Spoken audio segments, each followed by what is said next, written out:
الشیطان الرجیم بسم اللہ الرحمن الرحیم۔ اللہ تبارک و تعالیٰ کے نام سے شروع جو بڑا مہربان اور نہایت رحم کرنے والا ہے۔ پوری دنیا پر حکومت کرنے والا ایک ایسا بدبخت بادشاہ جس کو اللہ تبارک و تعالیٰ نے ایک لنگڑے مچھر کے ہاتھوں قتل کروا دیا۔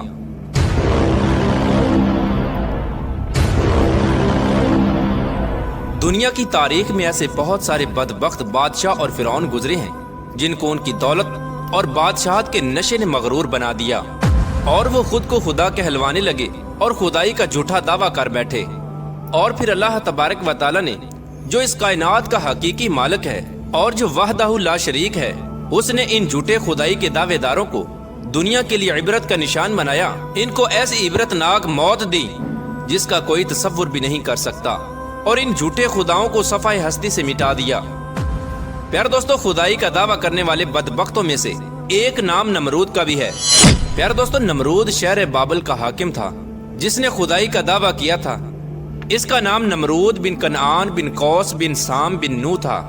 دنیا میں صرف 4 ایسے بادشاہ گزرے ہیں جنہوں نے پوری دنیا پر حکمرانی کی ہے، جن میں سے 2 بادشاہ ایسے تھے جو مسلمان تھے، جن میں سے ایک کا نام حضرت سلیمان علیہ السلام اور دوسرے کا نام حضرت ذوالقرنین علیہ السلام ہے، اور 2 کافر حکمران ایسے تھے جنہوں نے پوری روئے زمین پر حکمرانی کی۔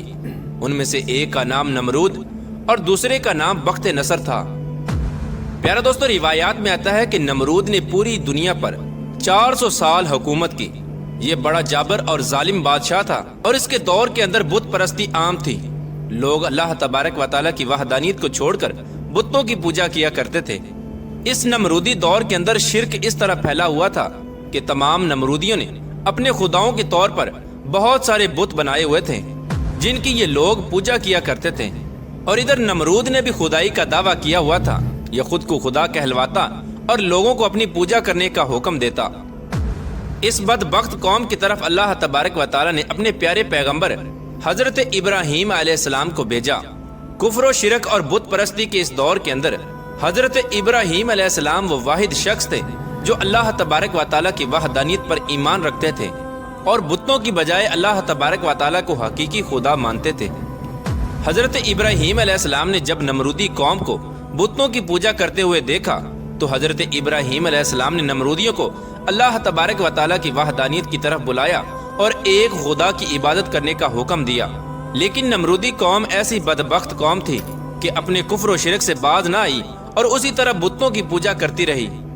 ایک دن حضرت ابراہیم علیہ السلام ان کے جھوٹے خداؤں کو جھوٹا ثابت کرنے کے لیے اس مقام پر گئے جہاں پر ان کے تمام بت پڑے ہوئے تھے، تو حضرت ابراہیم علیہ السلام نے ان کے تمام بتوں کو چپکے سے توڑ دیا اور اس کا الزام ان کے بڑے بت پر لگا دیا۔ نمرودی جب اپنے عبادت خانے میں واپس آئے تو انہوں نے اپنے تمام خداؤں کو ٹوٹا ہوا دیکھا۔ نمرودی چونکہ جانتے تھے کہ حضرت ابراہیم علیہ السلام ہی وہ واحد شخص ہیں جو بتوں کے خلاف باتیں کرتے ہیں اور بتوں کی بجائے خدا کی عبادت کرنے کا حکم دیتے ہیں، لہٰذا وہ سمجھ گئے کہ یہ کام حضرت ابراہیم علیہ السلام کا ہے۔ تو نمرودی نے حضرت ابراہیم علیہ السلام سے بدلہ لینے کے لیے حضرت ابراہیم علیہ السلام کو قتل کرنے کا منصوبہ بنایا۔ چنانچہ تمام نمرودی نمرود کے پاس حاضر ہوئے اور حضرت ابراہیم علیہ السلام کو سزا دینے کے لیے کہا۔ چنانچہ تمام نمرودیوں کی یہ بات سن کر نمرود نے یہ حکم جاری کیا کہ ایک مقام پر آگ جلائی جائے اور اس کے اندر حضرت ابراہیم علیہ السلام کو ڈال دیا جائے۔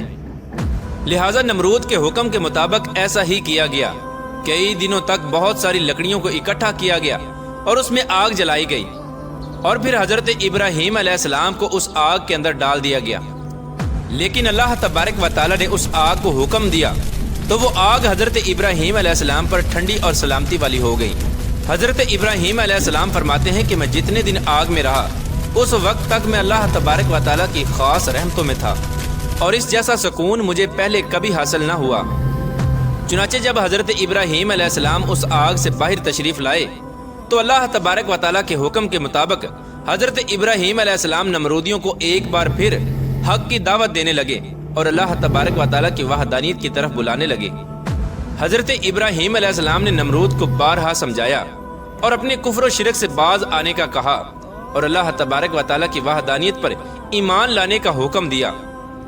لیکن نمرود نے اللہ تبارک و تعالیٰ کی وحدانیت کا انکار کر دیا اور حضرت ابراہیم علیہ السلام سے مناظرہ کرنے لگا۔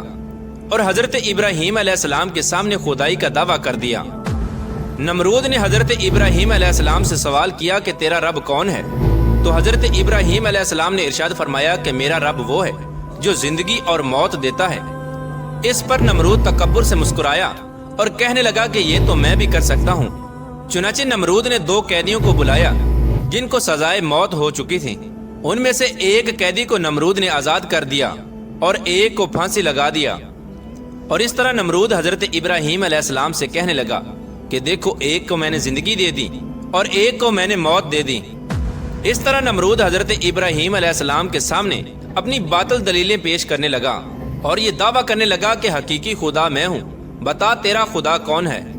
تو اس وقت حضرت ابراہیم علیہ السلام نے اس بدبخت نمرود کی عقل کے مطابق کہا کہ میرا رب وہ ہے جو سورج کو مشرق سے طلوع کرتا ہے اور مغرب میں غروب کرتا ہے۔ اگر تو سچا خدا ہے تو سورج کو مغرب سے طلوع کر کے دکھا۔ چنانچہ حضرت ابراہیم علیہ السلام کی یہ بات سن کر نمرود کا رنگ اڑ گیا اور وہ لاجواب ہو گیا، اور اس طرح نمرود پوری قوم کے آگے ذلیل اور رسوا ہو گیا۔ اس کے بعد بھی حضرت ابراہیم علیہ السلام نے نمرود کو کئی بار اللہ تبارک و تعالیٰ کی وحدانیت کی طرف بلایا، لیکن نمرود اپنی سرکشی سے باز نہ آیا اور اسی طرح اپنے کفر و شرک پر ڈٹا رہا۔ چنانچہ حضرت ابراہیم علیہ السلام کی بار بار دعوت حق دینے سے نمرود تنگ آ گیا، اور بالآخر تنگ آ کر نمرود حضرت ابراہیم علیہ السلام سے کہنے لگا کہ اگر تیرا خدا سچا ہے تو اس کو بول کے اپنی فوج بھیجے اور میرے ساتھ جنگ کرے۔ چنانچہ جیسے ہی نمرود بدبخت نے یہ بکواس کی تو حضرت جبرائیل علیہ السلام فوراً حضرت ابراہیم علیہ السلام کی بارگاہ میں پیش ہوئے اور حضرت ابراہیم علیہ السلام سے کہنے لگے کہ اللہ تبارک و تعالیٰ کا لشکر جنگ کے لیے تیار ہے۔ حضرت جبرائیل علیہ السلام کا یہ پیغام سن کر حضرت ابراہیم علیہ السلام نے نمرود سے کہا کہ اللہ تبارک و تعالیٰ کا لشکر جنگ کے لیے تیار ہے۔ حضرت ابراہیم علیہ السلام کی یہ بات سن کر نمرود کہنے لگا کہ مجھے 3 دن کی مہلت دی جائے۔ چنانچہ نمرود کو 3 دن کی مہلت دے دی گئی۔ اس دوران نمرود نے تمام مشرق و مغرب کے بڑے بڑے جنگجوؤں کو اکٹھا کیا اور بہت سارے ہتھیاروں کو جنگ کے لیے تیار کیا۔ اس طرح نمرود نے جب جنگ کی مکمل تیاری کر لی اور اپنی تمام فوج کو اکٹھا کر لیا تو نمرود نے حضرت ابراہیم علیہ السلام کو للکار کر کہا کہ ہماری فوج جنگ کے لیے تیار ہے، تم اپنے رب کی فوج کو بلاؤ۔ چنانچہ اس وقت حضرت ابراہیم علیہ السلام نے اللہ تبارک و تعالیٰ کی بارگاہ میں دعا کی تو اس وقت اللہ تبارک و تعالیٰ نے مچھروں کی ایک فوج کو بھیجا۔ ان مچھروں کی تعداد اتنی زیادہ تھی کہ ان مچھروں کے اندر سورج بھی نظر نہ آتا تھا۔ اللہ تبارک و تعالیٰ نے ان مچھروں کی فوج کو نمرودی فوج کے اوپر مسلط کر دیا تو یہ مچھر دیکھتے ہی دیکھتے نمرودی فوج کا گوشت کھا گئے اور ان کا خون پی گئے۔ تمام نمرودی فوج کی ہڈیاں ہی ہڈیاں باقی رہ گئیں۔ چنانچہ اس دردناک منظر کو دیکھ کر نمرود اپنے محل کی طرف دوڑا اور اپنی بیوی کے کمرے میں چھپ گیا۔ اسی دوران ایک لنگڑا مچھر نمرود کے محل میں داخل ہوا تو نمرود نے اپنی بیوی سے کہا کہ اس مخلوق نے تمام فوج کو ہلاک کر دیا ہے۔ چنانچہ اسی گفتگو کے دوران وہ لنگڑا مچھر اللہ تبارک و تعالیٰ کے حکم سے نمرود کی ناک میں داخل ہو گیا اور نمرود کے دماغ کو چاٹنے لگا۔ جب وہ مچھر نمرود کے دماغ کو چاٹتا تو اس سے نمرود کو اتنی تکلیف ہوتی کہ نمرود اپنے سر کو دیواروں پر مارتا۔ اس طرح اللہ تبارک و تعالیٰ کے حکم سے وہ لنگڑا مچھر نمرود کے دماغ میں کئی دنوں تک رہا۔ نمرود نے اپنے محل میں یہ حکم جاری کر دیا کہ جو بھی محل میں داخل ہو وہ نمرود کے سر پر جوتے مارے۔ جوتے مارنے کے بعد نمرود کو تھوڑی دیر کے لیے آرام محسوس ہوتا، لیکن کچھ دیر کے بعد ویسے ہی تکلیف محسوس ہونا شروع ہو جاتی۔ اس طرح اللہ تبارک و تعالیٰ نے ایک حقیر اور لنگڑے مچھر سے نمرود کو سزا دی۔ یہ تکلیف کی وجہ سے اپنے سر کو سلاخوں کے ساتھ پیٹتا رہتا، یہاں تک کہ اللہ تبارک و تعالیٰ نے نمرود کو عبرت ناک موت دی، اور وہ نمرود جو خدائی کا دعوے دار تھا وہ نمرود اپنے سر کو دیواروں پر مارتے مارتے ہلاک ہو گیا۔